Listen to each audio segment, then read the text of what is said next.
Chances are you've been irritated by a helicopter buzzing above your home at some point, and maybe it was even ours. Well, tonight we've learned that the skies over Oakland are about to be a lot quieter, but this should not give anybody any comfort.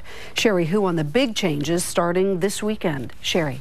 Well, Dana, I'm at the Oakland airport, and this is where the police department keeps its helicopters. They're usually up in the air at this hour, helping out officers in their cars. But now, for the first time in the unit's almost 40-year history, there is going to be a change. Now, I've learned that Friday will be the unit's last day. These helicopters will sit on their moving platforms inside this hangar. And as of Saturday, the officers will patrol on the ground instead of from the sky. This is the view from Argus, nicknamed after a character in Greek mythology, a creature with 1,000 eyes. Essentially, we can do the work of the 12 ground units because we're flying around in the air, our response time is much quicker, and we can zip from call to call to call and clear calls in seconds. But come Saturday, the Oakland Police Department's helicopter unit is grounded, except in an emergency. 3 officers and the sergeant are reassigned to patrol. Money is the reason. The leanest of times, I think we're one of the most valuable assets we have because we can make patrol so much more efficient. So even in lean times, I think that's when you need us more. This video, captured by Argus using its infrared device, shows a suspected car thief cornered after he crashed. Statistics show last year the helicopter unit helped in almost 650 arrests. The officers in the sky responded to almost 6,000 calls. No doubt those on the ground have either seen or heard Argus on some high-profile cases. The search for missing mom, Nina Reiser. The riots following the BART platform shooting of Oscar Grant. And the murder of 4 Oakland police officers in March. Imagine when you're standing on the street, you can only see a certain distance to the next house or to the next car.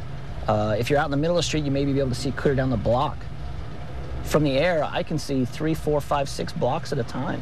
Officer John Vanderwegen says just last week, a fellow cop pulled him aside. The story goes, the officer lost radio contact, got into a fight with the suspect, and it was Argus who found him and called for help. He told me that we may have saved his life. That day to day, it was just another fight for us. You know, we didn't know. We just went up and covered the officers, did what we do, and came back. Well, one officer is staying on to crank up the helicopters once a week, keep up the maintenance, and also fly those emergency runs. Now, Dana, the crew is hoping for a change of mind because the city council votes on the entire budget on Tuesday. Of course, the helicopter is only one of many things either to be scaled back or cut entirely. Sherry, I'm wondering if anyone has said whether these pilots get to keep their instrument rating maintained and up to date. Well, I think that's going to be part of the problem. The city is keeping the helicopters. Again, one pilot will be here, but of course, once you stop flying for a while, they may have to just be retrained again, right, depending on what happens if the city gets more money to put them back up in the air again. And that costs more money. You got it. It's a vicious circle. Sherry, thank you. Sure.